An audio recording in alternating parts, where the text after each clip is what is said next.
The sound of distant thunder rolls through an endless expanse of ragged beauty. You see endless emerald hills scarred by rocky outcroppings and jagged cliffs. Heather and wild thistle sway in the cold wind, bending like bowing soldiers beneath the coming storm.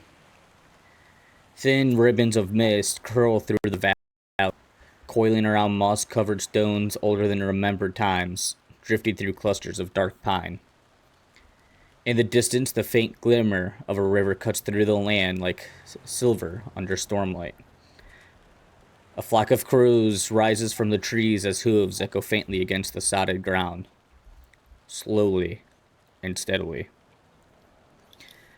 The wind howls across the highlands, carrying with it the scent of rain, peat, of steel and sweat, and the ghosts of battles long past.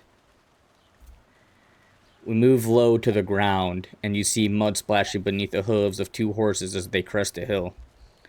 Their riders are cloaked and grim, their armor dulled by grime and ash.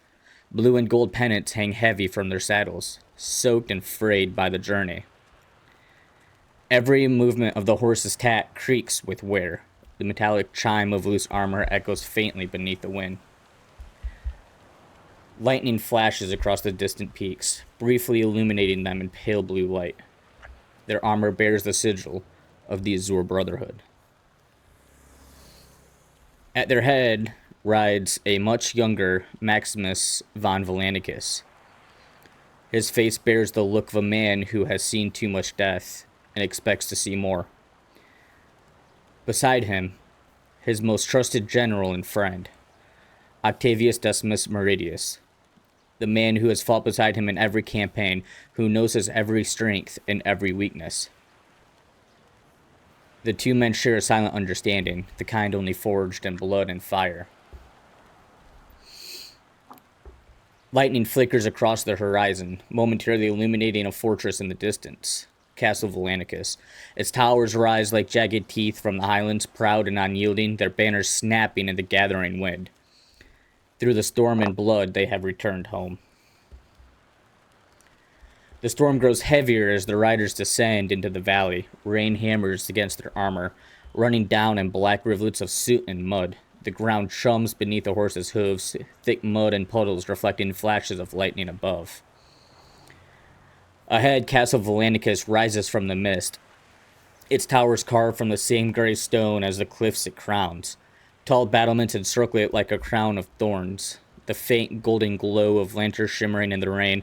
The castle walls bear the scars of time, chipped stone, ivy crawling like veins, yet its presence commands respect. As the riders approach, the great gate creaks open, 2 centuries soaked to the bone. Salute as the vice commander of the Azure Brotherhood rides through. Their expressions are a mix of awe and relief. Their lord has returned. The courtyard is alive with motion. Stable hands rushing to take the horses, servants bowing low as the riders dismount. Steam rises from the horses' flanks, the sound of armor unbuckling and weary exhaustions fill the space. Standing at the steps of the great hall is a beautiful woman, her presence serene amid the storm. Catherine von Valanicus, her auburn hair damp with radiant, holds the hand of a small boy, no more than 8 years old. The flicker of torchlight dances in her eyes as she watches the two riders approach. As you're looking at Catherine and Octavian, Octavian tugs at her hand, eyes wide with excitement. Catherine leans down, her voice soft but firm. Go on, my love. He's waited long enough. Octavian nods, his grin spreading ear to ear. Without hesitation, he bolts forward through the mud. Daddy, I've missed you! We look at Maximus, who stops mid-step as his son barrels toward him. A moment's disbelief melts into pure warmth. Maximus drops his reins and kneels, arms outstretched. Octavian leaps into his father's arms. Maximus lifts him effortlessly, spinning once before holding him close. The boy's small arms cling tightly around his neck. The courtyard noise softens. The world seems to slow. Father and son reunited amidst the storm.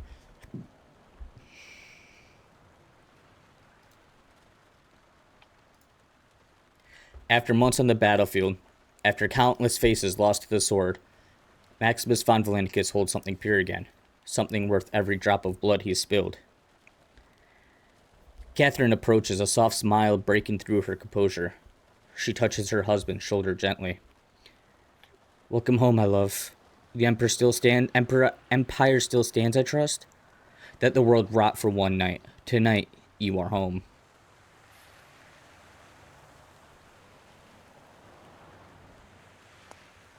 She rests her forehead against his briefly, before turning to lead them inside. We look up as the doors to the great hall open, spilling golden light into the rain-soaked courtyard. Everything fades to black as thunder rolls across the highlands. As we start to come back in, we go from black to golden light. The rain has passed, leaving the courtyard glistening with dew. Sunlight spills across the wet flagstones, painting everything in soft hues of amber. The sound of songbirds fill the air, mingling with the rhythmic clack of wooden swords. As we look at the inner courtyard, lush with ivy and stone, banners drying in the breeze, soldiers of the guard spar in the distance while squires polish armor. At the center, in a clear training circle, two figures move with grace and laughter, father and son. Maximus, now dressed in a simple tunic, circles his son with a wooden practice sword in hand. Opposite him stands Octavian, barefoot and grinning ear to ear, clutching a small training blade. Maximus feints left, then right. Octavian mirrors him, tongue sticking out in concentration. The boy lunges forward, catching Maximus off guard and striking his father's thigh with a satisfying thwop. Maximus stumbles back, clutching his leg dramatically. Octavian bursts into laughter as Maximus drops to one knee in mock defeat. Then with a mischievous grin, Maximus suddenly sweeps the boy's legs out from under him, catches him mid-fall. Octavian, while laughing, yells, "That's cheating!" We look at the balcony above. Catherine watches the two with a smile, sunlight gleaming through her hair. She leans against the railing, her voice light but firm. She calls down, "Try not to break it before he's old enough to hold a real sword." What does Maximus say back in this moment?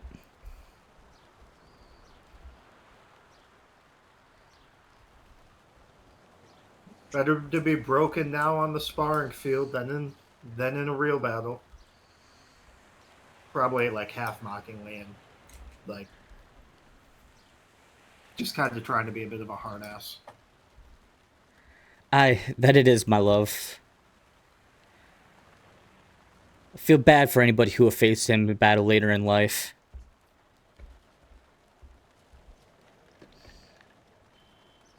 Maximus probably says, God willing, he'll never have to.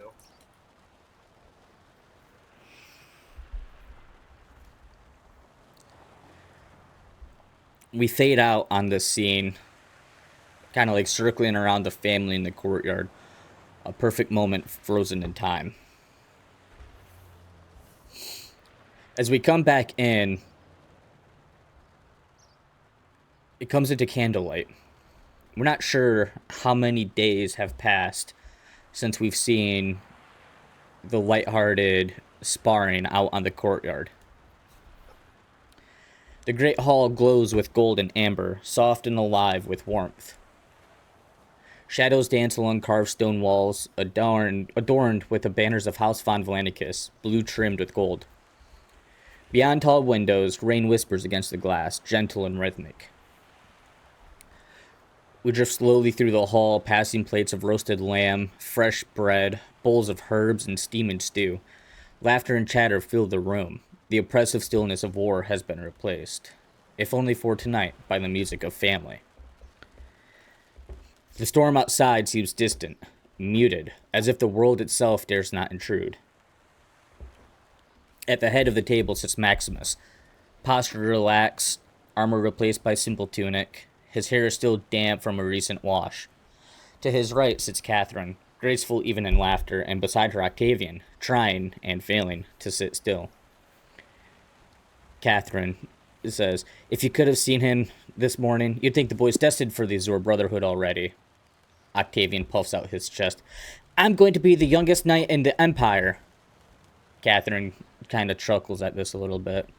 "Only if you learn not to swing at your father's knees, my brave little knight." The table bursts into laughter. Octavian hides his face, laughing with them. A servant pours wine into goblets, and Maximus raises his glass. What kind of toast does Maximus make?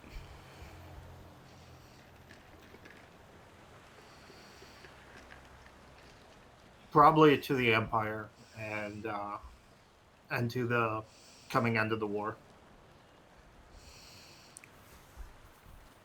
If I recall right, this is before Raphael was even born, wasn't it? Because there's like a 20-year age gap between Maximus and Raphael.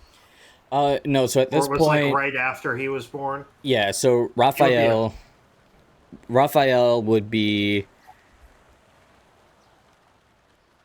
We'll say Raphael's in his mother's womb during this time phrase. And you would know that what you just got back from was quelling from a rebellion. That's the closest that the United Human Empire has been to a full-out civil war in the last 10 to 15 years. So, like, it was a major rebellion that you guys just put down.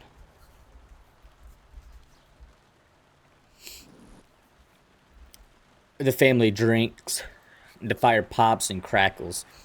Catherine leans back in her chair, looking content but thoughtful. Her eyes linger on the window, the rain beyond it glowing faintly blue from distant lightning. Outside, thunder grumbles low in the distance. Catherine turns her gaze back to her husband.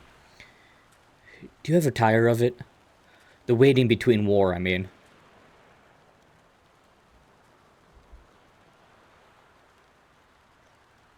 He probably like leans back and takes a nice hearty sip of the wine and says, endlessly. He's not a big fan of war.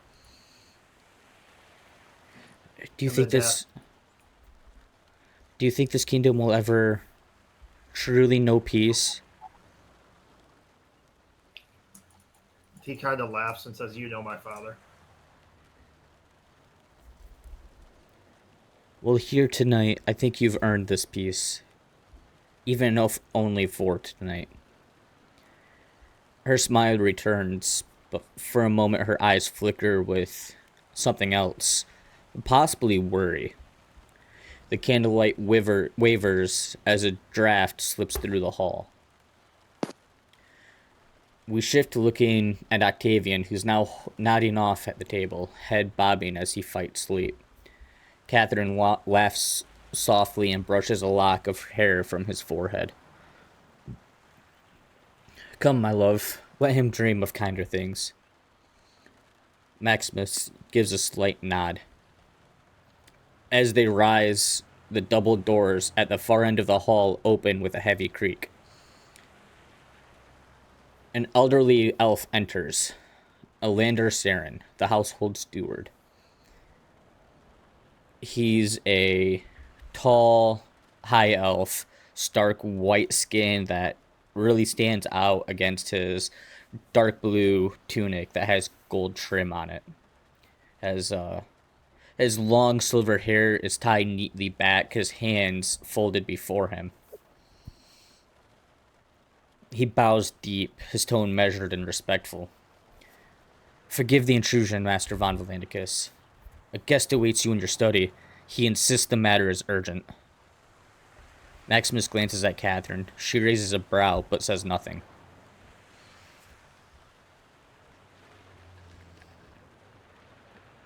Maximus tells his servant, whose name I can't remember because it's Elven and Elven names are weird. Elander. Elander says if he hasn't eaten, feel free to eat. Eaten yet, feel free to eat now. And he heads off to his study and tells his wife and like everyone else at the table like that this is a matter he must deal with. Still bowing down, Elander says, "At once, my lord." The steward then retreats, his footsteps echoing down the hall. We linger on the closed doors for a moment, the faint sound of thunder returning, distant yet insistent. The laughter fades, and in the quiet that follows, the candles seem to burn more cautiously, their flames leaning away from the storm brewing beyond the walls.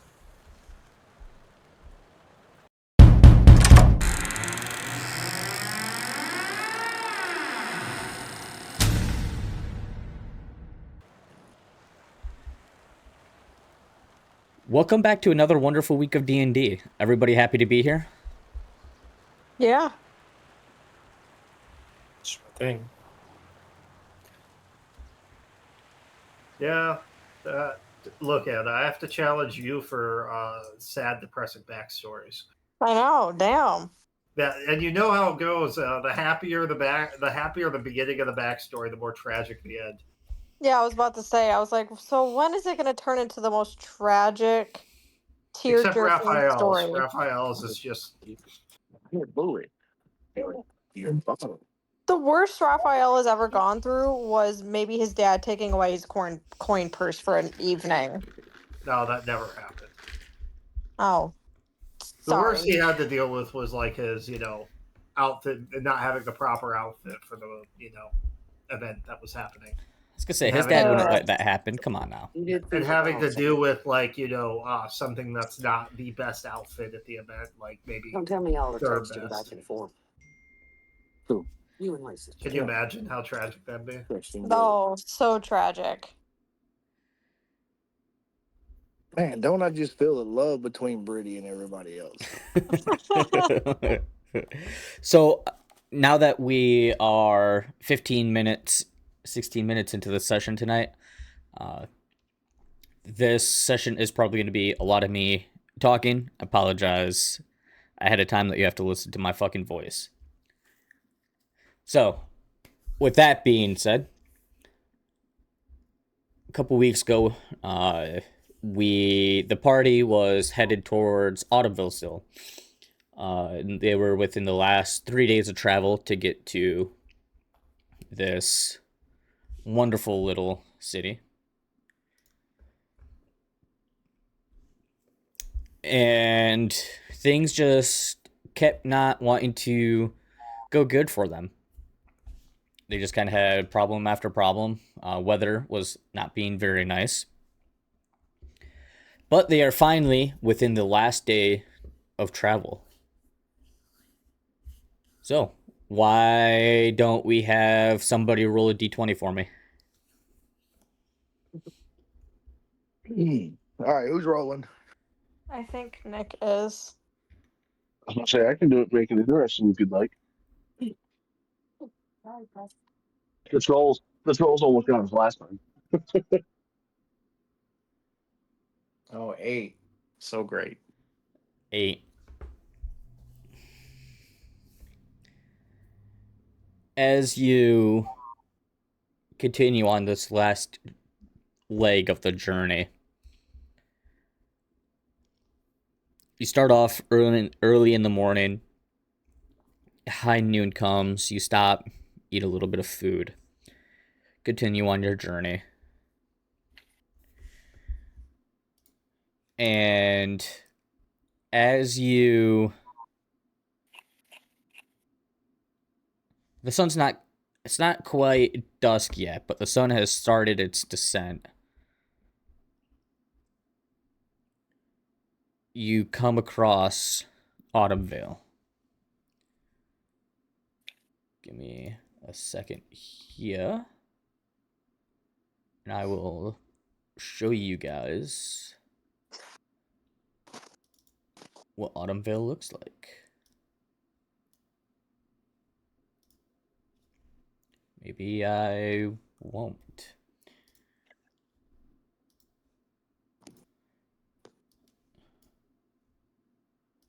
You bump munches. Technical difficulties. Once again. It's not wanting to work with you tonight, eh? No, not at all.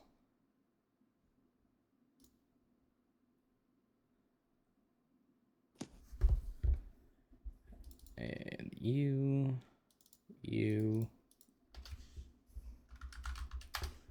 Hopefully this one works. Nope. Will you work for this? All right. I sent it on in the Facebook group.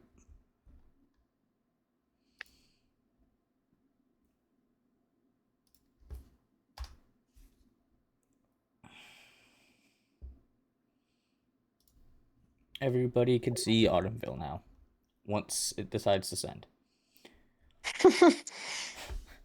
So Maximus is the only person in the group who has actually been to Autumnvale before. And this is a village that he has actually traveled to quite frequently because it is relatively close where Keep Valandicus is. It's a smaller little village nestled deep into the woods. We have some windmills that they use for granary, but the main source of income for this village are the trees, running a mill. They have some guild halls, pretty much everything that you would expect a bustling village to have. Why is it still not sending?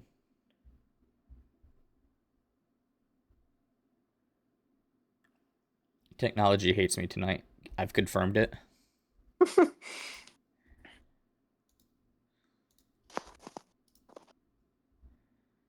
Let's see.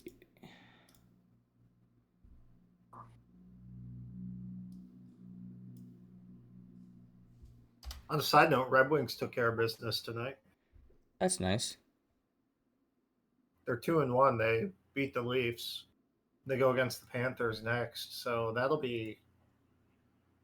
Panthers are head of the conference, so that'll be a fun one. Nice. And Panthers are trying to go for what was it, 3-peat? You know Dallas loses, right? Of course. I mean, Well, that's a That's replay from the weekend game. that's what Dallas does. They lose. Unless he came up front. Came on about 30 minutes, I just after who's Lacey? All right. Well, technology just fucking hates me. I don't know. I guess so. Okay, as we roll up on this town, do I notice anything out of the ordinary? Yeah. So as you guys roll up on the town, the dirt road crests a hill just as the late afternoon sun casts long shadows across the valley below. That's when you see Autumnvale, nestled in a hollow where the trees seem too still, as if holding their breath. There's no wind, no birdsong, just silence, heavy and unnatural. At the edge of the road stands what remains of a welcome sign, leaning crookedly like it's ashamed to be seen. The wood is weather-beaten and rotting, deep gouges carved violently across its surface. What's left of the painted letters, you can't really tell what it says. It looks like it might have said, "Welcome to Autumnvale, established," not sure what the year, AA. You then see the word "run" scribbled hastily on the sign. A rusted iron nail just from the post, still holding a tattered strip of faded cloth that flutters ever so slightly, though no breeze touches your skin. Beyond the sign, a shallow trail winds into the village, neatly laid cobbles strangled by creeping weeds. The green finger slowly swallowing the path like nature wants the place forgotten.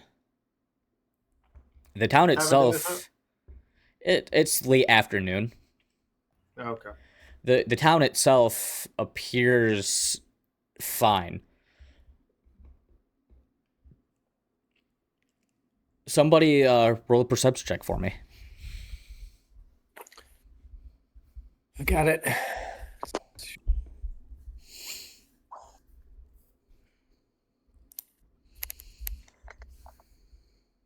Nat 20, 24. Okay, yeah. So As you guys walk up into the town, so you approach it from the south. So you guys don't have the map in front of you, but coming in from the south, you immediately go into the housing district. And so you see rows of homes line narrow streets built in the simple rural style you've seen across the empire. Stone foundations, timber walls, sloped shingle roofs, but none of them are quite right. Paint peels like dead skin, uh, shutters hang crooked on rusted hinges, and rooftops sag with slow, inevitable collapse. Now, some of the houses are still pristine, like what you'd expect to see them, though. But for these houses that look like they should possibly be vacant, nobody has lived there in a long time. Not a single window is boarded, no doors are barred. It's like the buildings were never abandoned, just left to decay in plain sight. And as you walk a little bit further, you do see townsfolk walking around. They're going through the streets with lazy efficiency like a normal everyday. They smile faintly, they nod in passing. Some are carrying baskets, some are pushing carts, others are tending to their gardens. There's really no urgency this late in the day. It's what you'd expect to see. So I would know the the town elder, the person who's in charge, right? Who they are or what family they are. Yes, you would. So before we step there, with a natural 20, there's something else that you did catch that was a little bit, it was nestled a little bit further into the housing district.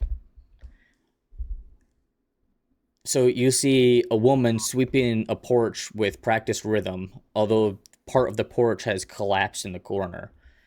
And then you see another man chatting with a neighbor in front of a house whose roof has entirely caved in, but neither seem to acknowledge the presence at all.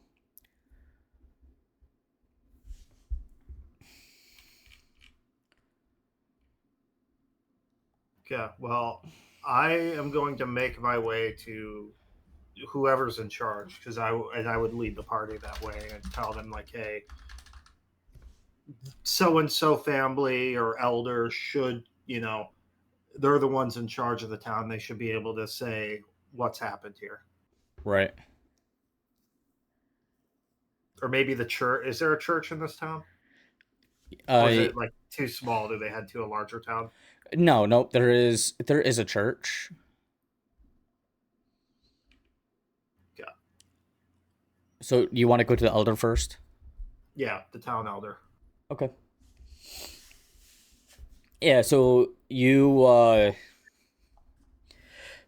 even though it's getting late in the day, you figure that the town elder might still be in his in the government building.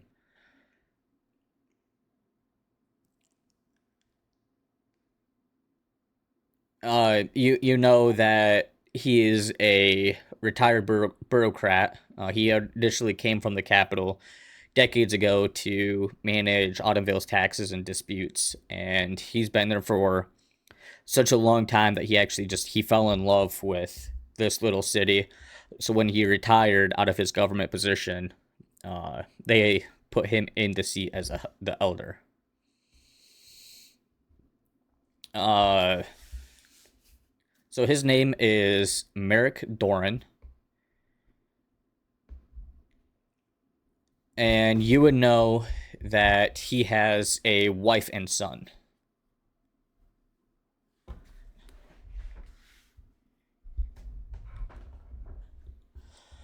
You walk up to the government building, and the government building is one of the few buildings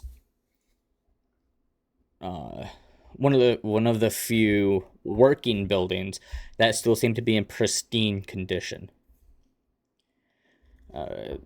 As you walk up to him, he is in fact still in the building.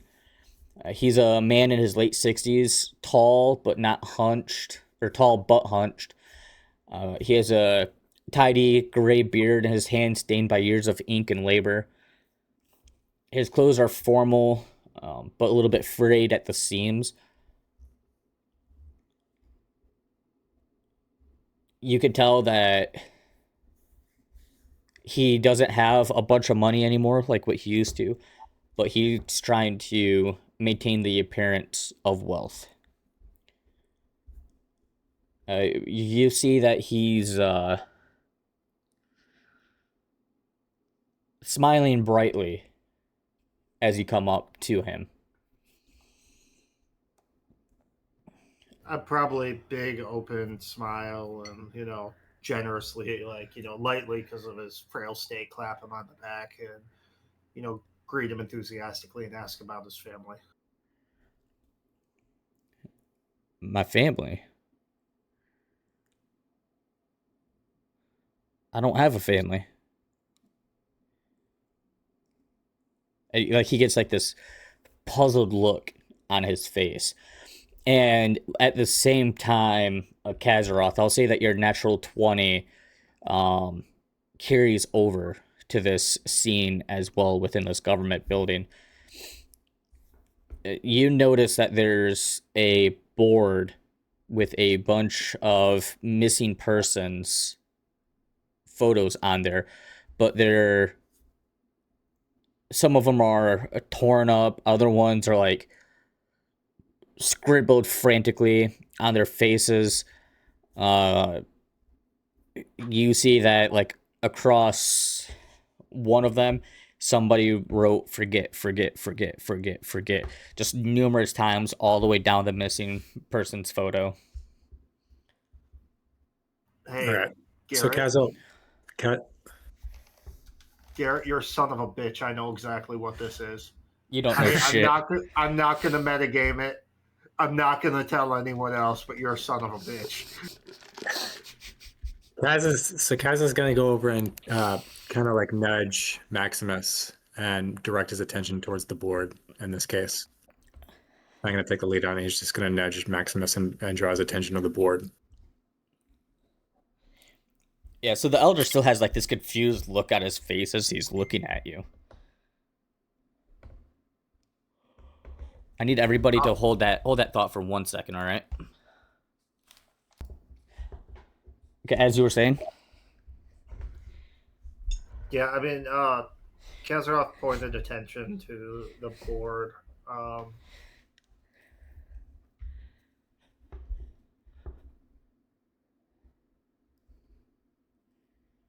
I'm not good at fucking mystery bullshit. Payback for Delta Green and Call of Cthulhu. I am going to, while I have my hand on his back, cast a detect magic. Okay. Just to see if I can sense any, like, I notice what's going on the board. I notice his reaction. I'm just going to cast a detect magic to see if I sense anything arcane. Okay, while you do this, roll a perception check for me.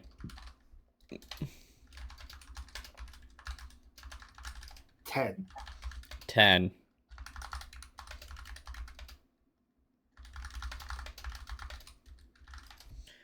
All right.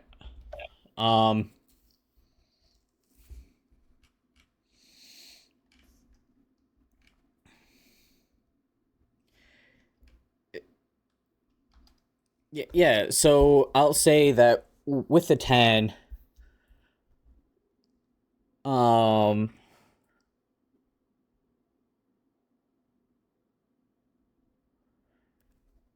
you see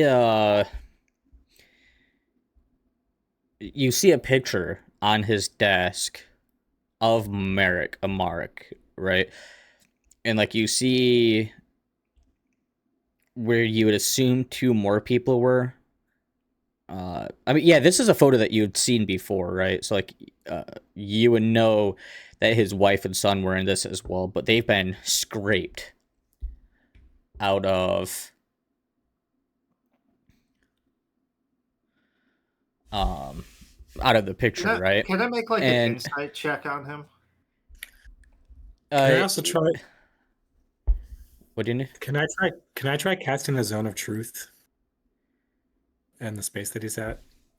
Yeah. Well, we'll get there in just a second. All right.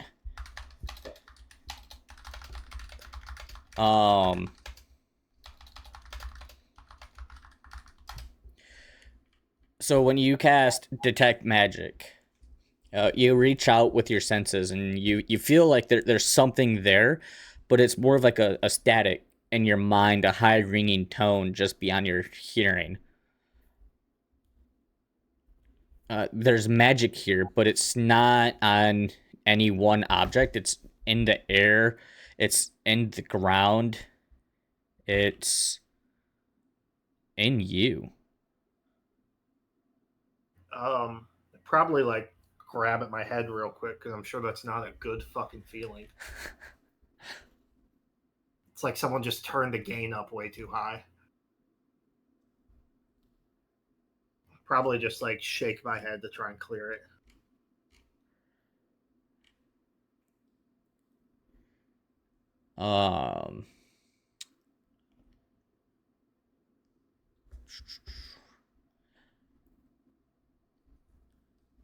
Yeah, so go ahead and roll your insight on him.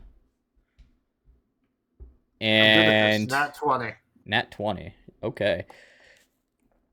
And Kazaroth, you're also doing Zone of Truth? Yeah, I'm casting Zone of Truth in the space that he's in. Okay. And he would know, if I remember the spell correctly, he knows that it's a spell of truth, right? He can, yes. If he would, I mean, like if he recognizes the spell or recognizes the spell get cast, he could probably, he'll probably be able to be like, why did you, yeah. Okay.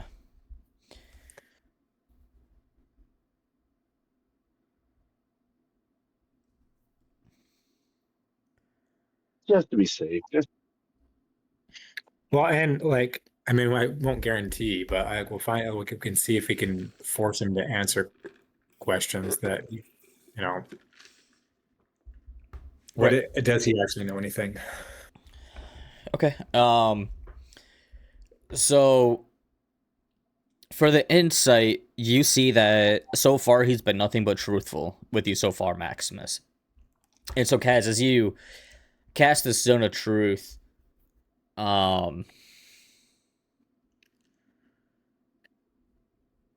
he kind of like, he smiles again. And he goes, Truth spell. You'll find no deceit here. I have nothing to hide. You know, it's kind of weird. Usually we have quite a few visitors coming through Autumnvale. We haven't had any visitors in quite some time.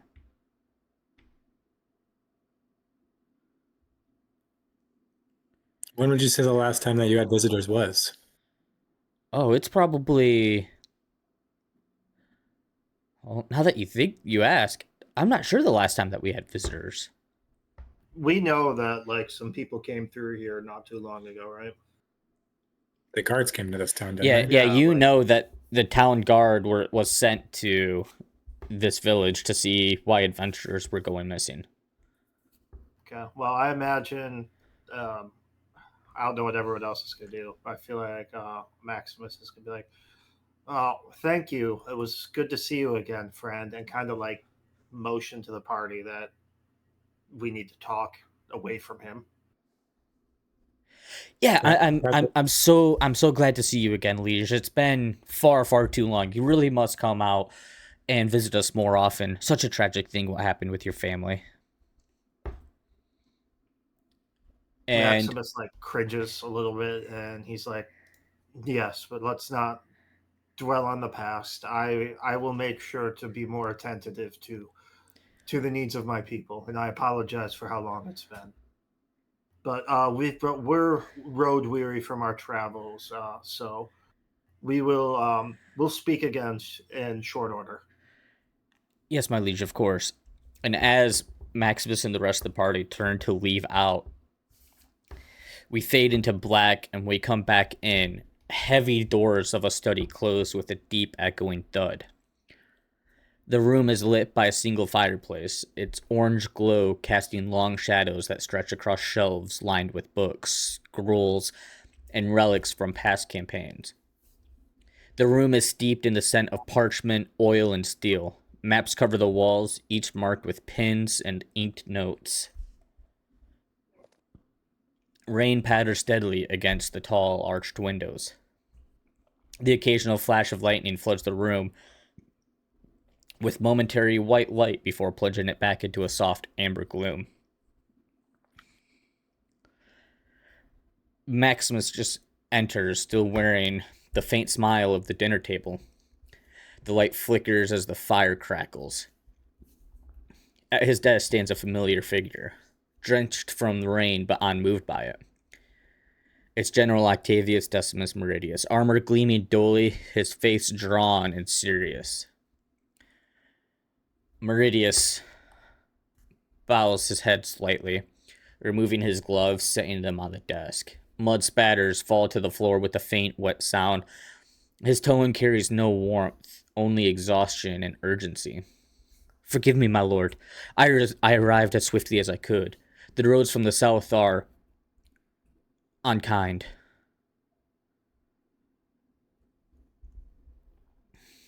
Maximus pours him some unwatered wine and hands him a cup and says, "Give me the news."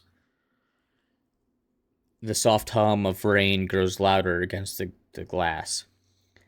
The moment of warmth drains from the room. Octavius takes a drink of the wine. The rebellion has not died, my lord. It grows. Their fires burn anew. This time, they're better armed and better led.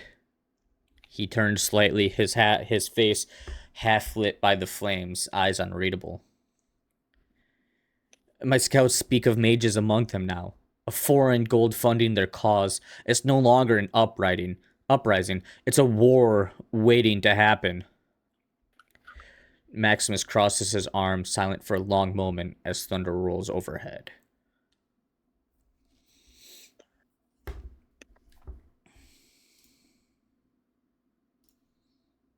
So I feel like Maximus would swear under his breath here.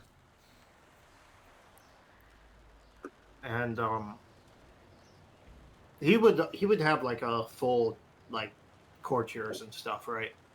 And advisors and everything. Yeah. So he would technically have someone from the Ivory Mask on his court. That would make perfect sense. Right. He'd probably call them in.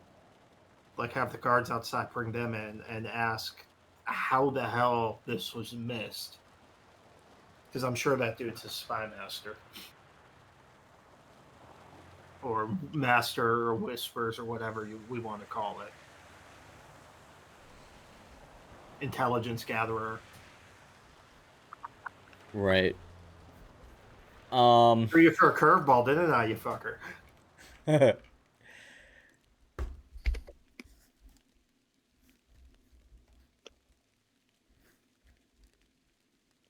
I'll say that it's late at this point, right? It's really late. So you call in the servant from outside, and you call. Several minutes later, a human walks in wearing long black robes and a perfect ivory white mask with a slight smile, like the mask is curved into a smile. Walks in. It's a deep bow. You called for me, my liege? He instructs his general to relay the intelligence that he gathered to the um, to the spy master, and then he asks, and he's like, "Why am I hearing of this now when they're armed and marching, funded on foreign gold and foreign mages?" Sire, we have been watching of this possible rebellion for just the last day, and the last word that I received, they were nothing to be worried about. They were still a small band. They weren't rising against anything as of this moment. Well, then he's going to turn to his general and ask how much he trusts the intelligence he's received from his scouts. How trusted those men are. Octavius looks at him. Sire, if I wasn't willing to bet my life on it, I wouldn't have rode all day to come tell you the news. He swears under his breath, and I'm sure at this point he assembles his group of advisors, all of them, and relays the news and prepares to call upon the forces available to him to mobilize and prepare, and to try and get some scouts to analyze the movements of this new enemy force. Okay. At this time, Octavius looks at you.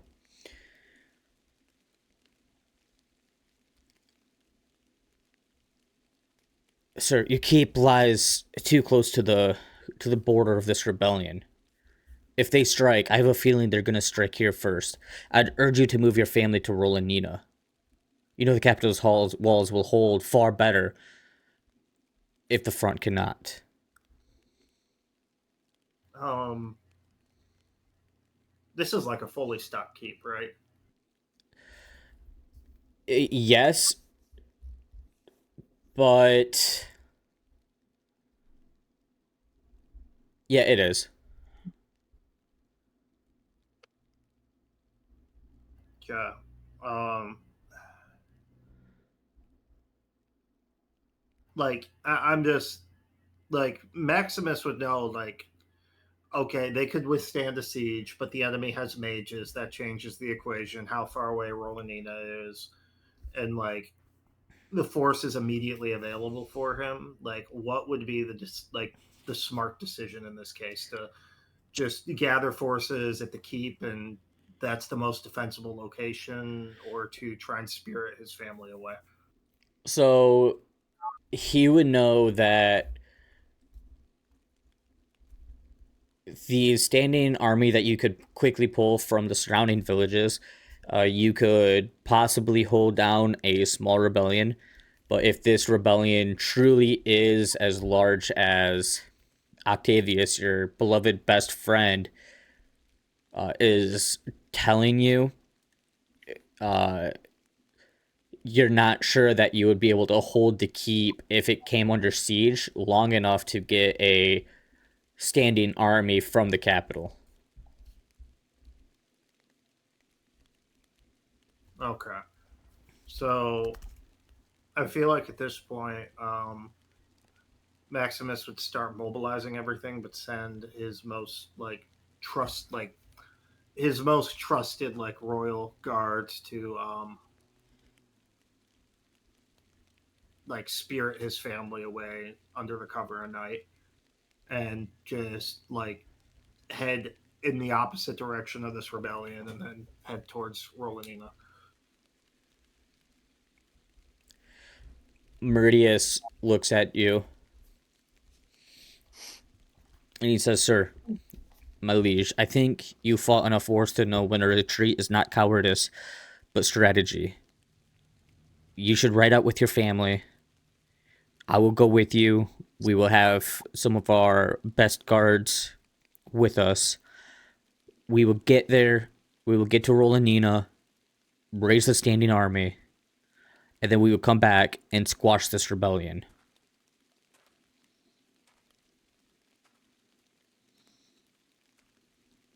And Maximus would know this is the right choice.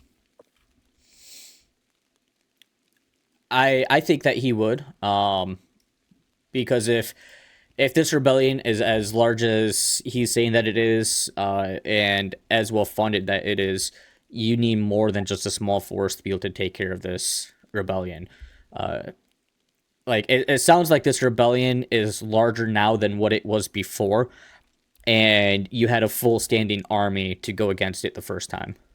Yeah, well, then Maximus very upsetly is going to agree, and he's going to order the keep be sacked, all the stores be burned, um, like just burn the place, everything that can burn. That he won't give up his seat to rebels is a prize. That everything could be rebuilt and fixed, but he won't leave it to them. All right. So as you do this, lightning flashes and fire flares brighter, briefly illuminating everybody sitting at this table. Shadows stretching tall and sharp against the walls. Meridius goes, "I'll make the arrangements. The road is long but safe." He moves towards the door. The light from the fire flickers once more, glinting off his armor as he pauses. "You've been a good friend to me, my lord. I pray you remain so when the storm passes."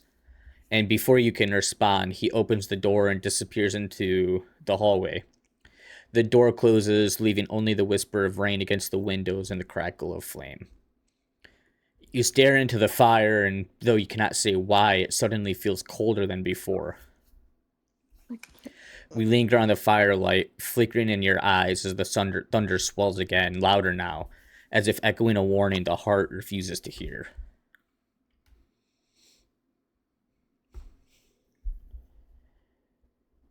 And we're back out to Maximus and the rest of the party leaving after meeting with the elder.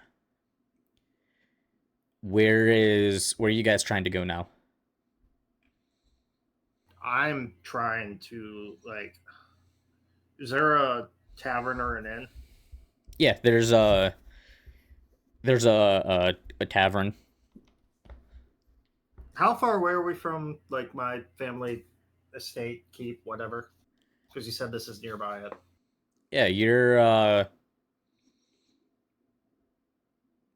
about a day and a half, 2 days. Okay, so too far to just spear down over there. Okay. Yeah. So yeah, I'm gonna. I don't know if everyone's following me or what, but I'm gonna head into the tavern, and how does this look like a good sized tavern? Yeah, Or is it kind of small? It's it's a good sized tavern. They have a lot of travelers that come through Autumnvale because it's one of the kingdom's main roads cuts right through the middle. Okay, I'm gonna go up to the barkeep and explain how we need a room for each of my companions and ask how much that will be. Okay. You walk up to him, and do you introduce yourself? No. Okay, yeah, so this is a younger woman. I know the opposite of Raphael. Right. Yeah, this is a younger woman, and she looks at you. Does your armor bear I mean, my armor has all my family crests and sigils and stuff on it, but it's not any more ostentatious than the Von Volandicus family plate, Yeah. the plate, the battle plate of the Azure Brotherhood would be. It's not like I'm wearing gilded tournament plate or anything. Right. So she would recognize I correct me if I'm wrong, but I think that everybody in the Azure Brotherhood have the Azure Brotherhood insignia plus the Von Volandicus family crest on it. Yeah. So she just recognizes you as being a part of the Azure Brotherhood. She looks at you kind of mine's probably inlaid with gold or something to make it different. Yeah, but she's a peasant. She doesn't know the intricacies Yeah, of exactly. it. She looks at you kind of like she bows her head a little bit. My lord, wow. We haven't had anybody stay here for weeks. Most folks don't pass through here anymore. Quiet town, peaceful folk. It's kind of strange to have somebody from the Azure Brotherhood come through.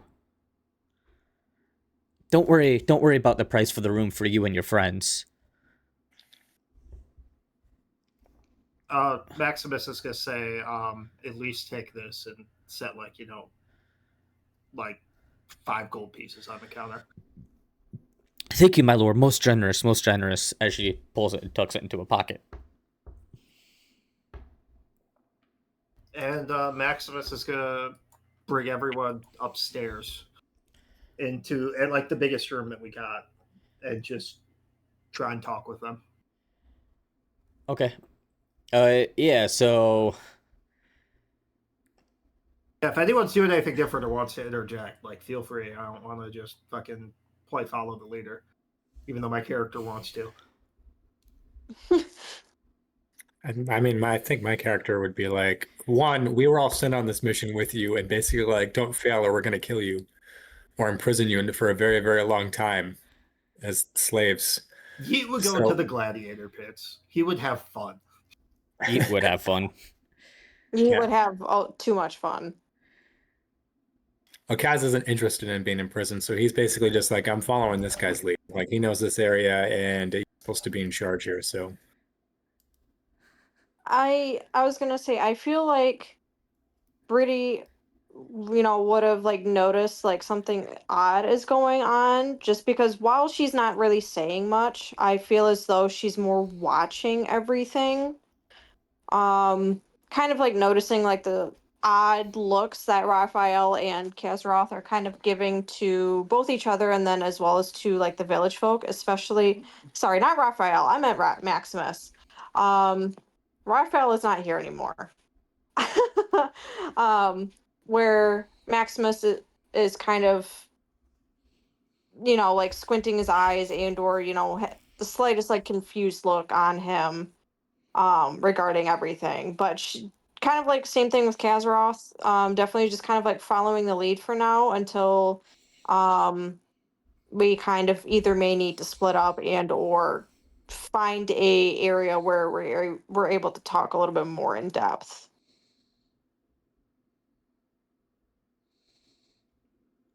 Okay. Yeah, so as you get up to this room, you notice that the inn, like the inn itself, is extremely well kept on the inside. We're getting into like we're in the rainy season within the United Human Empire, and as comes with the rainy season, it's a little bit chilly, but the inn is nice and warm. Uh, as you get up to your room, the hearth is warm. Like there's 2 beds in this specific room. The one bed has fresh sheets, the other one does not, and you see a plate of half-eaten food sitting on a nightstand. Like, how old? Like, super old? Like, they clearly forgot about this and just have not cleaned this room up in ages? Or, like, recent? Pretty recent. Maybe a day or two.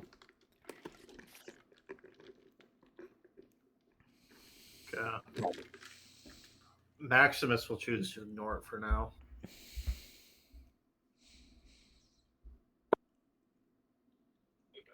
Unless it smells absolutely rancid. Does it smell rancid? No, nope, it does not.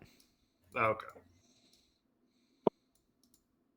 And Maximus is going to talk about the village elder, and he's going to be like, that man had a family, and now he's forgotten them. Pictures of his family with scratched out faces, that missing persons board, the state of the town, the fact that they say no one's been through here in a while, yet this is one of the This town's on the main thoroughfare and would have merchants and travelers staying through here, along with not even counting the reason my father sent us here, which is because of the missing men. Something's very wrong here, and none of these people are aware of it.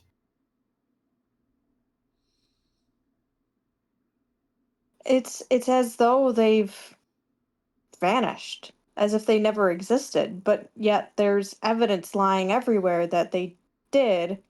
And then she's just gonna kind of point over to the plate of food, and just kind of go,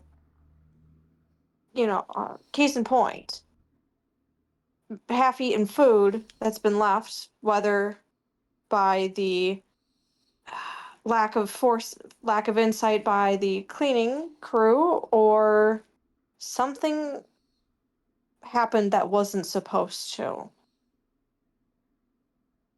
Maximus is also going to mention, because I forgot to in that little thing, about how when he tried to detect like the influence of magic, and it was like a feedback loop, just hit him in the head. How it was like a constant static all around him. Kaz is when also Oh, sorry. Kaz is also just going to quickly point out the concern that it seems like all of the villages are acting like this entire town is completely normal. And as we don't know what it is, and it seems to be not that they're lying or like in cahoots with anything, but they've literally just forgotten. And that's a new reality. We should be concerned about the same thing affecting us. And we don't know how long we have before it may do so. With pretty basically like hunting, and like her family's history of like kind of like hunting down like monsters and everything, would she kind of know if there was something that may influence like anything with the mind, like maybe like in an would it be investigation, Um, or would that be more of a so I'll say because of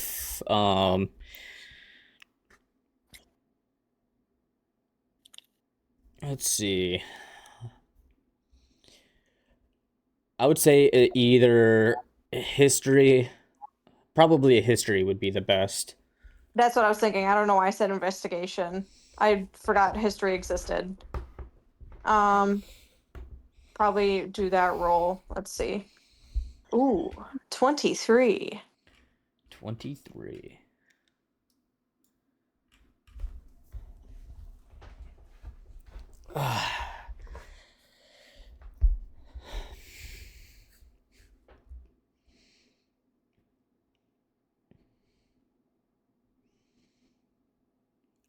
I would say that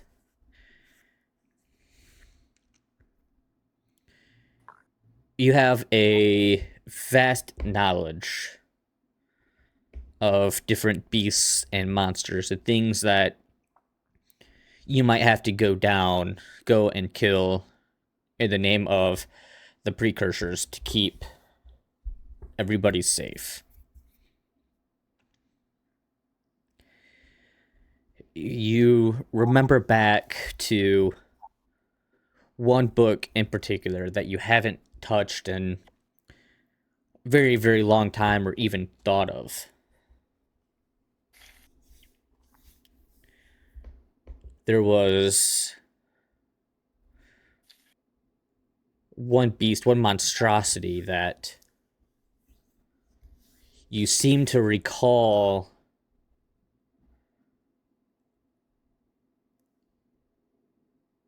that when it kills somebody, it makes it like they've never existed. Mm. But you can't remember anything more about the beast. Okay. Because I would assume, obviously, she's never encountered one before, and it was just in a book from years ago. But Correct. she's definitely gonna relay this. She's gonna go. Now that we're talking about it, I remember from from way back when, there was a book within my family's library that I remember skimming through a lesson. And I don't remember the name, but there is a sort of monstrosity that will, upon killing its prey and or victims, will make it so that they didn't exist. In a way. I'm paraphrasing, but it's something along those lines. But what we're dealing with is definitely a beast of some sort.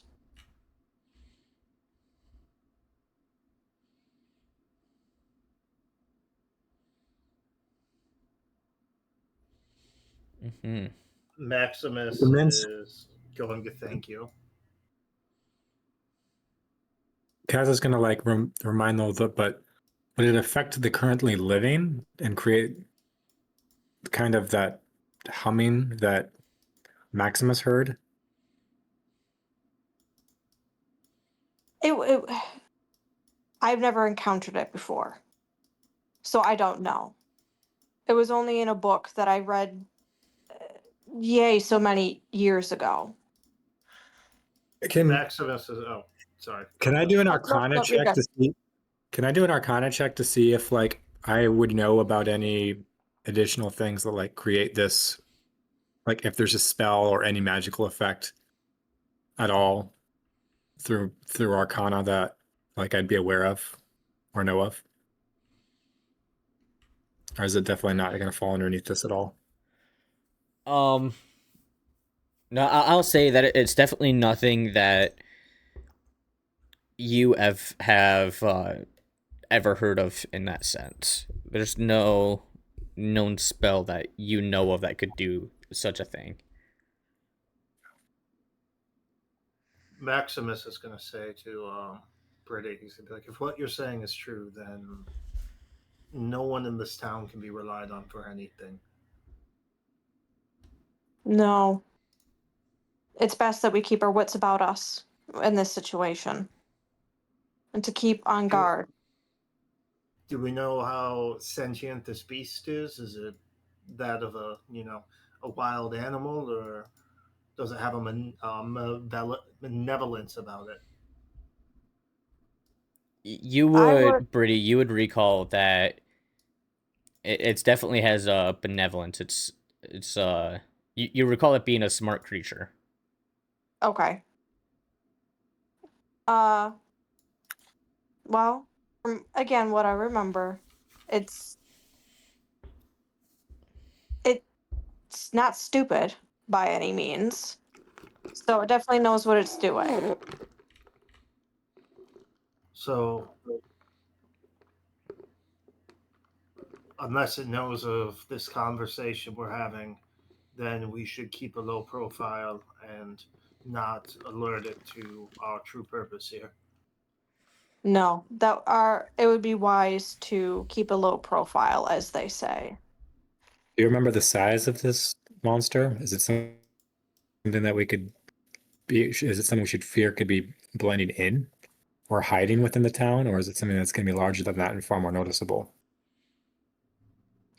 What I recall all of this, I feel like Brittany only knows bits and pieces, Yeah, especially if it was years ago. as far as the size of it goes, um,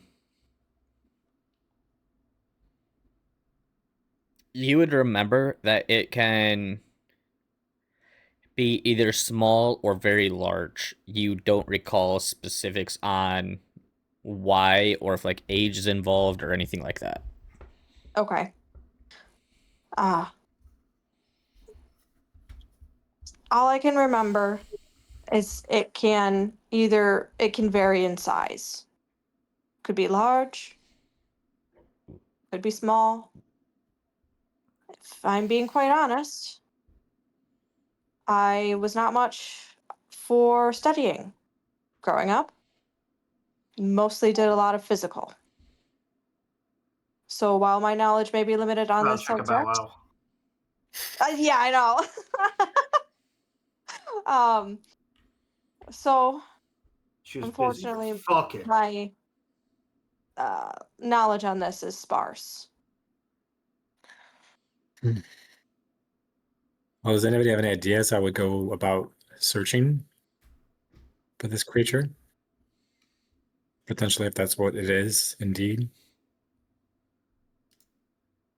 Well, the town's beat to shit and damaged, right? And looks neglected. You know, as Raphael would say, burn the city to the ground. Can't assume that's not what Maximus wants to do. Are you actually suggesting that, Musha? Like, is your character suggesting that? Absolutely. Why not? Well, Maximus will cut in and be like, I'm aware of my brother's escapades. Every bard sings of them across the empire. But the last thing we need to do is burn down a city when we have no idea if that will solve any problem. So what you're saying is you're scared. He just pipes up and says, "You never know until you try," and shrugs. At this point in time, you hear a sharp rap on the door. Somebody's knocking. Yeah. I guess Maximus will answer. You see the young woman who was the tavern keeper. She's holding a thick journal of some sort, a leather-bound book. She bounced her head slightly. My apologies for interrupting you. I forgot that I was supposed to have you guys sign this. If you will, please. This is just a ledger for personal keeping by us for any guests that we have. Is she like waiting at the door? Yeah, like she hands the ledger out to you. Okay. I guess Maximus will flip through real quick to just check the dates compared with the current date, and them saying they haven't had many people come through in the last few weeks. Okay. Yeah, so you'll see there's like 10 to 15 pages that it's like somebody was like scribbling, trying to scribble the names out, the names and the dates and all the information.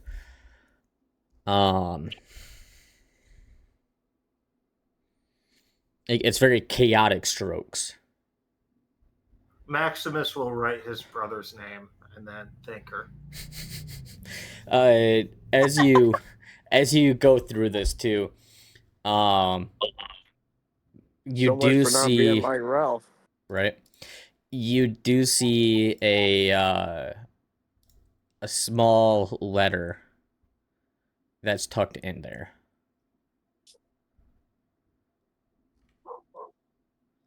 He's gonna, I guess,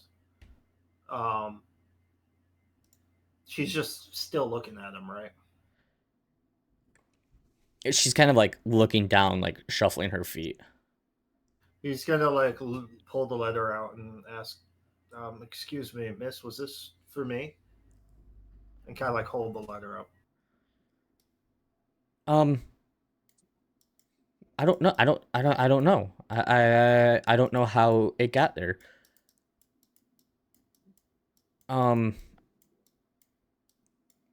Here, let me see it. She takes it and opens up, and as she reads this letter, she starts shaking and goes, "Don't look up, don't look up, don't look up, don't look up, don't look up, don't look up," and falls to the ground having a seizure. Great. Oh.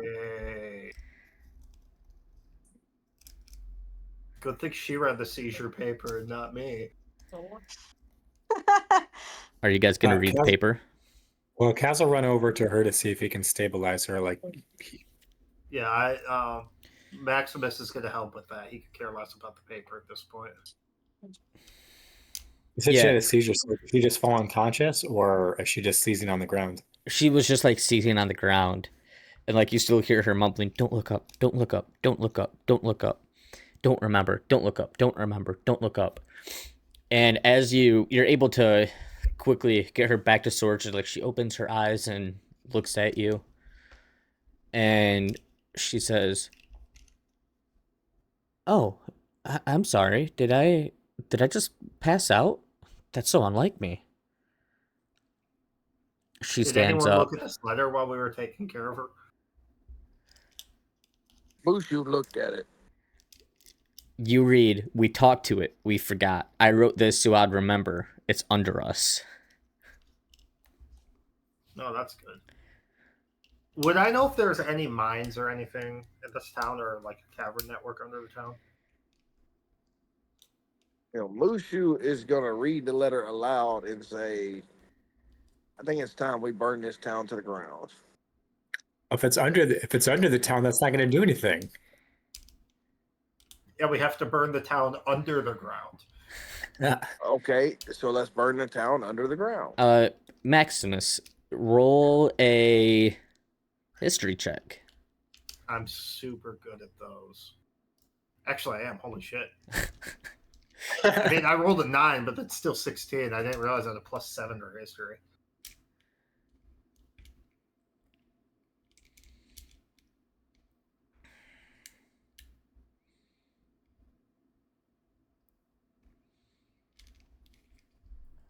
All right. What'd you roll? It's 16. 16. You don't know of any mines or anything that ran under this town. The closest thing that you can remember is that this isn't the original village in this area. You recall there being a ancient village that was in this spot that is said to have been destroyed in the first war against Axius. And years and years and years later, as the United Human Empire was expanding out, they built this village here where it is now. Okay. I'm assuming she left with the guest book. Yeah, she takes the guest book, kind of like bows her head again. "Thank you for signing this," and walks away. So you said the town's like destroyed and beat up, right? Yes. So Maximus is gonna be like, the town's in shambles. It's nothing like what it was when I was last here. How long ago was I last here?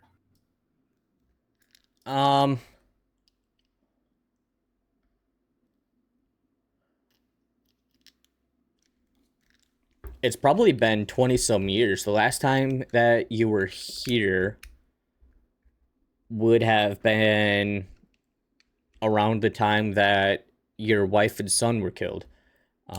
Painful memories. You didn't want to come back. Well, Because this is the closest village to your keep. yeah. So Maximus is going to say, this town is a disaster. It's falling apart at the seams. So my guess would be to find the most damaged parts of it and begin our search there. Whatever's caused this, whatever beast, must have left some evidence. And we should move quickly before this magic begins to affect our senses and perceptions as well.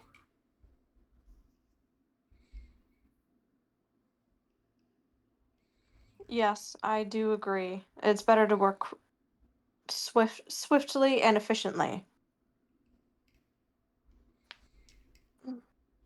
Ouch. Okay. I don't know who else agrees besides Brittany, but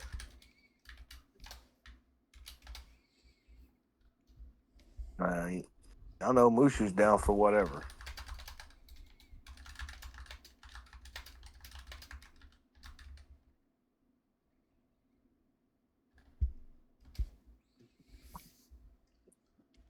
All right. So what are you guys doing?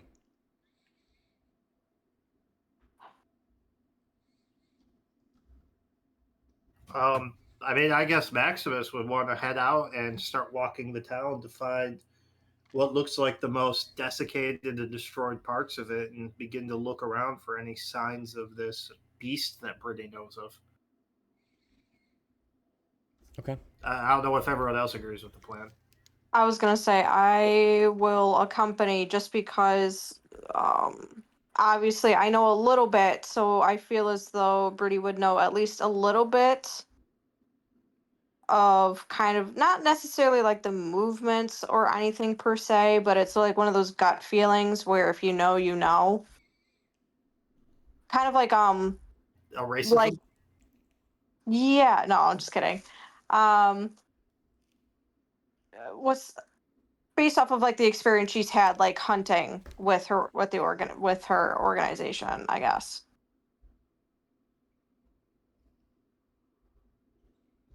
So doing some investigation, Okay. maybe. So And or as you Maximus will also recommend that we all stay together, lest we forget.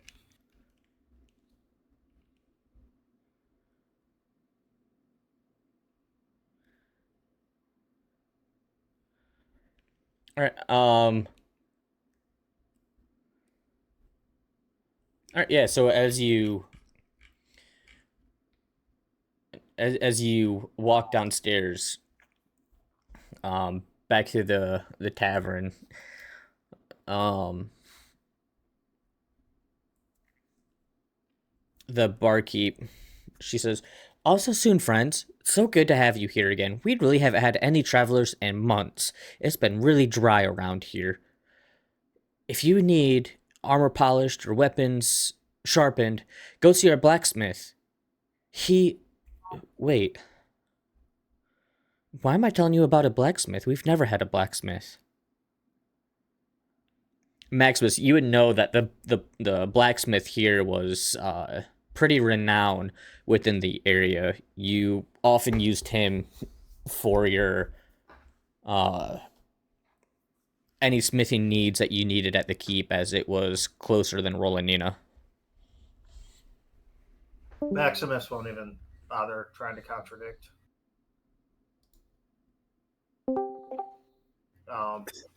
And just kind of like nod along.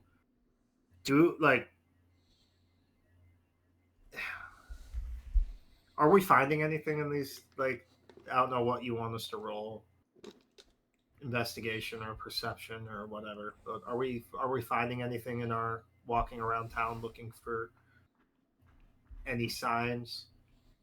Well, where exactly you're trying to look?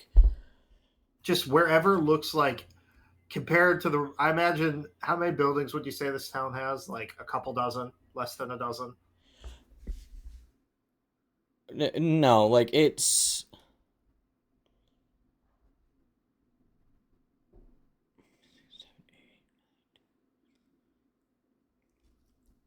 there's like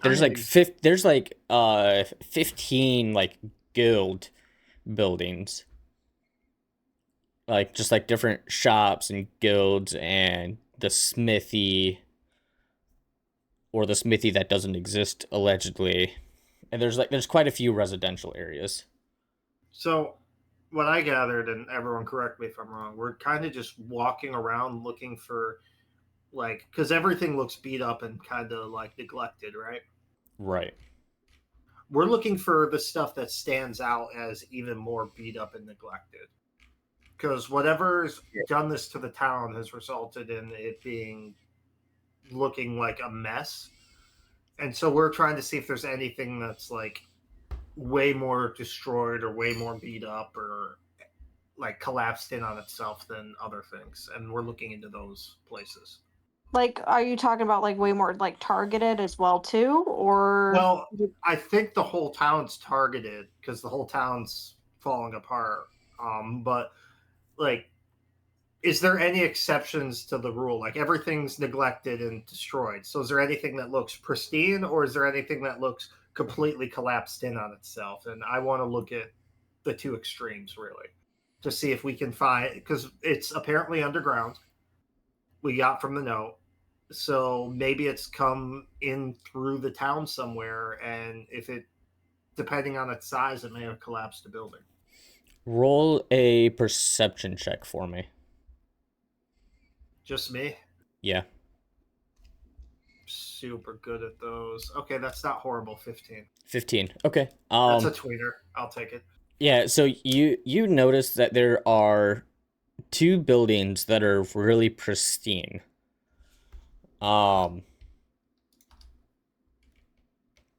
You have the government building, which you've already been in, and things seemed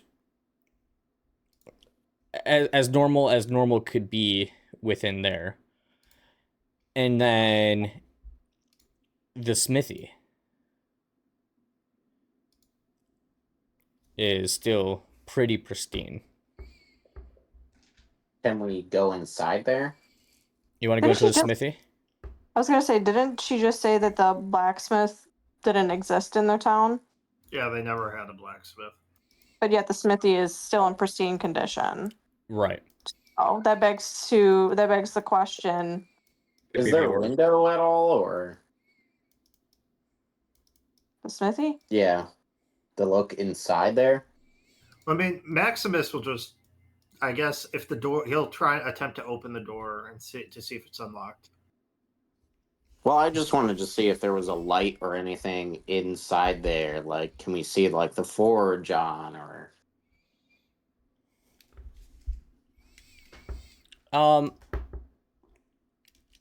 So you look into the window and the forge is not on. Like it looks like a smithy that's been well used. And Maximus, as you push this door open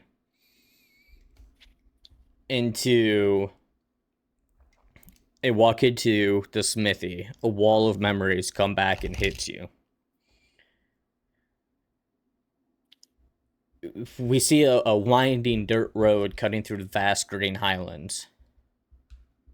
The air is past, leaving the air crisp and cool. Shafts of golden sunlight pierce the broken clouds above, catching on drops of water still clinging to the grass. The carriage rolls steadily along, escorted by 6 mounted guards in the deep azure cloaks of House von Vlandicus. Their armor glints faintly, still damp from the night before. The sound of hooves and creaking wood is rhythmic, peaceful. This is coming into the next night after the conversation about the rebellion rising. The storm has given way to stillness. The highlands stretch in every direction, vast, quiet, and impossibly calm. For the first time in months, Maximus von Vlandicus allows himself to believe that peace might last, even knowing the rebellion rises. Inside, the garage is warm. Catherine sits by the window, fingers tracing lazy circles on the fogged glass. Octavian rests his head on her lap, half dozing with a wooden sword clutched in one small hand. Across from them, Maximus watches, the exhaustion of command softened by rare contentment. Catherine softly says, "He hasn't stopped talking about Rolanina since you told him. He thinks the Emperor's palace has golden walls." Octavian, eyes still closed. "Are there knights there, father?" More than can be counted. And he's saying this distracted, like he's trying to plan the coming battles in his head. "I can't wait to see the knights. I'm gonna be the youngest knight the Empire has ever seen. Is he already a squire? Is he? Probably I mean, not. he might be. Okay. He's only Then, 8. He might be 8 years old. Okay. Then Maximus will say, as soon as we get to Rodnina, I'll talk with my father, and we'll find a knight for you to squire. Catherine looks at you. You're gonna make him unbearable before he's 10. Octavian just get this big, sleepy grin on his face. We look out. And he's gonna be like, I just wanted to get him out of your hair for a bit. You're gonna be busier than you can imagine in the capital. We look out the window. Sunlight is flickering through the canopy as the carriage passes beneath tall pines. The rhythmic sound of hooves and wheels on wet, soft soil fills the moment. For a time, the only sound is the road, the heartbeat of a world that seems at rest. Still looking outside, a guard at the rear glances into the trees, his horse uneasy. The wind dies suddenly as light rain begins to fall. No birds are singing. The trees grow denser. Sunlight fades. Mist seeps from the forest floor, curling around the rider's boots like ghostly fingers. The lead guard raises a hand, signaling the column to slow. The guard says, "Something's wrong." The horses snort, restless. A faint hum, low, almost imperceptible, begins to rise in the air. The guards look around, hands drifting toward weapons. Then, for one brief heartbeat, the world holds its breath. An instant later, a blinding flash of violet light tears through the road ahead. A thunderous arcane blast slams into the carriage, shattering it into a storm of fire, wood, and screaming horses. The explosion throws Maximus sideways, spinning through fire, mud, and smoke before slamming into the ground. The sound is gone, replaced by high-pitched ringing. Rain continues to steadily fall, soft and hissing as it hits burning debris. The air reeks of ozone and burning wood. The world swims in smoke and chaos. Maximus, as you start to stir, blood trickling down from your temple, you groan, forcing yourself upright. The ringing in your ears is deafening. The once just muddy road is now a blackened ruin. Guards stumble through the haze, some aflame, others shouting orders muffled by the ringing. Shapes move in the mist, dark figures emerging from the trees. You hear the what you assume is the rebel captain yelling, "Cut down the guards! Leave no one alive!" Steel clashes. The ringing begins to fade, replaced by the screams of men and the roar of battle. You blink through the haze, searching, frantic. You spot the wreckage. The carriage split in two and burning. Beyond it, a faint movement, a small figure moving in the mud. Your heart stops. The world narrows to a single thought. Them. Your wife and son. He's gonna Misty Step over there immediately. You go to Misty Step and there's some sort of magical interference that happens, and like you've never had this happen before. You go to Misty Step and like you're still stuck in your place. You still see them. They're not very far away. So as soon as it doesn't work, he's just gonna sprint while also using his war bond to summon his whatever at this point his weapon would have been to his hand. All right. Yeah, so you I don't know if he is in. I imagine he'd be armored. I don't know if he's like in full battle regalia. I He would may not have even been armored at this point. I would say he's probably not armored. He's still wearing his tunic. He didn't want to let on to his wife and son that there was possibly trouble afoot. Okay. So yeah, he would summon his weapon to his hand, and if there's anyone who's not with him along the way, he is going to swing at them like action movie style, like shaky cam as he's running and just like cutting down anyone in his way. Yeah, so as you summon your sword and you charge forward, rain coming down heavier at this point, distant thunder starting to rumble. A rebel swings at you. You duck under the strike, driving your blade through the man's gut. You pull it out as another rushes at you. You parry, shoving the attacker into the wreckage. Every breath comes as a growl. You cut down 2 more as you push through the chaos. Sparks fly. Rain turns the earth into blood-soaked mud beneath your boots. You reach them. Catherine Octavian thrown from the carriage. You see Catherine lying there, her beautiful gown covered in mud and blood. Unmoving. Octavian is over her, shaking her. Mom, please wake up. Mom, you have to wake up. Mommy, we have to go. We're in danger. Mom, please wake up. He is going to grab his son and attempt to keep fighting through the ambush. Like, just grab him under his arm and, like, carry him. I have the strength for it. And just sword in hand. Like, if there's a group of his men, he's going to attempt to fight towards them. If there's not, he's just going to try and fight through the ambush. Because his Misty Step isn't working. As you pick him up, he yells out in pain.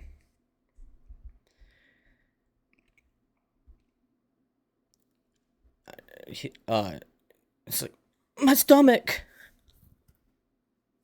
Do you look? Yeah. As you look, you see a dark crimson patch that is growing on his stomach. You have been in countless battles to this point, led countless men, lost countless men. You know what a fatal wound looks like when you see one. He says, Dad, I'm scared. Why won't Mom wake up? Why isn't Mom with us? I'm scared. Maximus is gonna, like, I assume we're in the middle of the din of battle here, right? Yeah. Maximus is gonna attempt to calm him down as I'm assuming, men are trying to rush towards him to end him. Yeah, you still have, like, for cinematic purposes, we'll say at this point there's no men rushing you. They're all heavily engaged in battle with your guard. At this moment, it's just you and your son. So he knows it's a fatal wound, right? Yes. I'm assuming he realized this before he got too far away from his wife. Yeah. He's probably just, in very cinematic fashion, like, hold his dying son and dead wife in the din of battle and like scream for, because like he's not a cleric, but he would never travel anywhere without like healers and cleric, and he's going to scream for them, realizing that he can't move his son.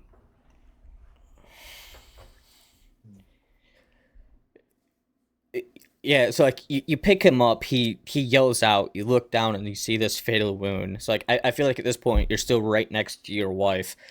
You go down to like sword and get down on the ground. And, right, yeah, you drop your sword, you fall to both of your knees, and you're just like cradling your son at this point while he's saying that he's scared and he doesn't understand why his mom isn't waking up and moving and why you guys aren't getting to safety right now.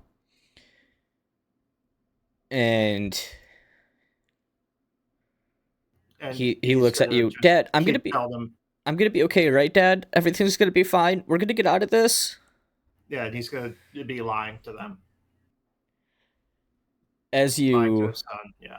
as you tell him everything is going to be okay, you feel your son's small body go limp in your hands. At that point, Maximus is realizing his son and wife are dead. He is going to immediately just dead sprint at the nearest thing that's not friendly. So And without sword in hand and mid swing, like swing his hand like the sword's in his hand and call his sword to his hand mid swing and just go barbaric into everything that's not friendly if there's anything left. okay, yeah. So at this point, um, you're in a downpour. At this point, the rain is pouring harder, sizzling on the fires.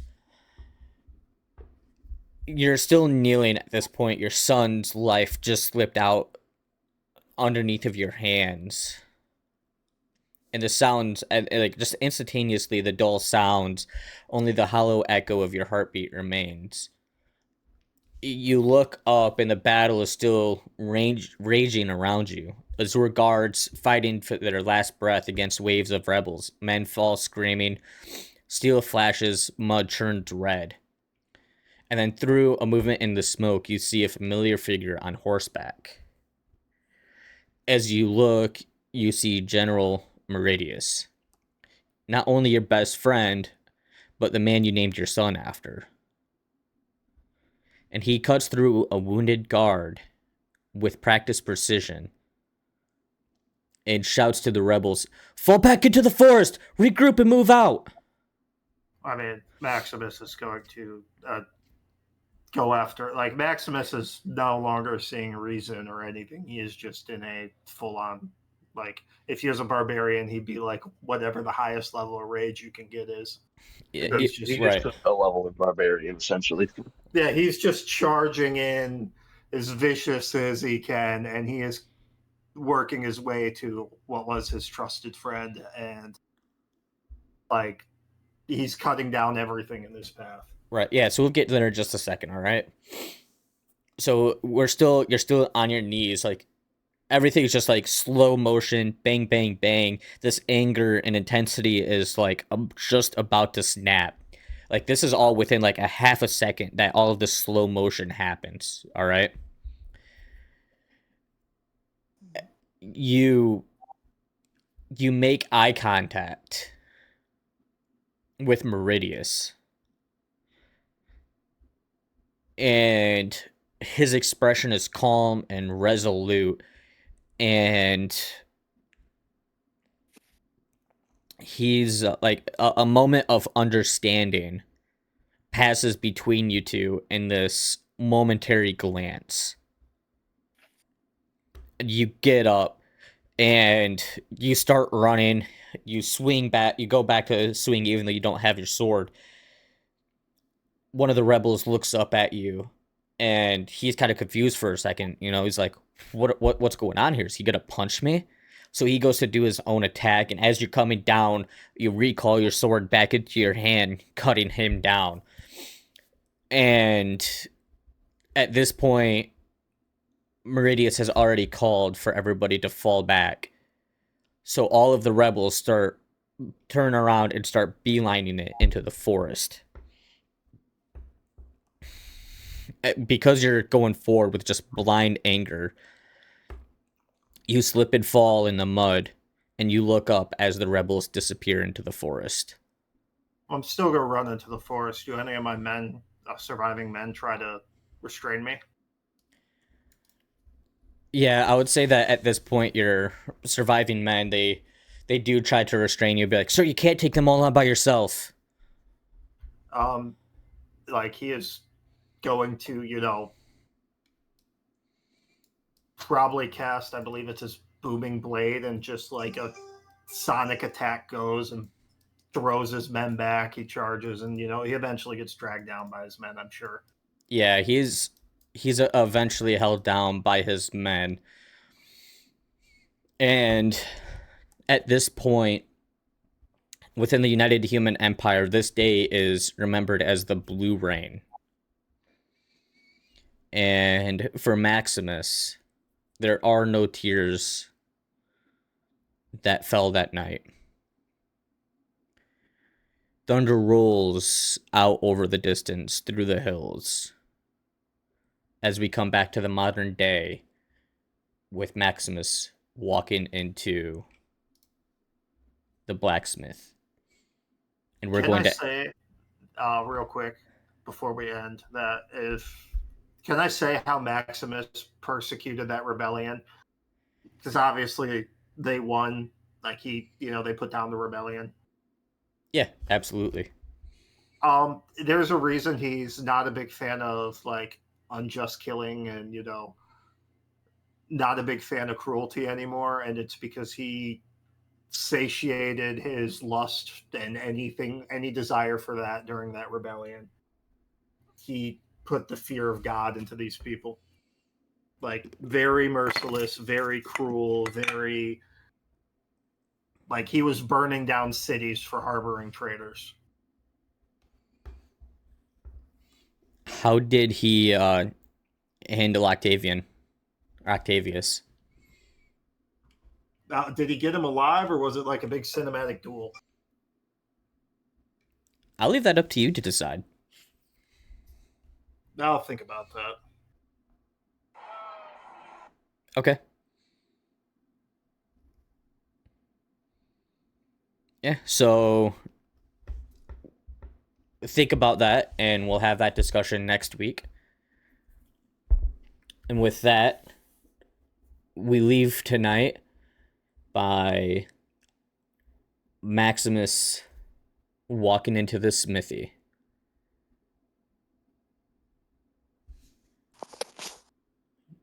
Yeah, we can burn the town down.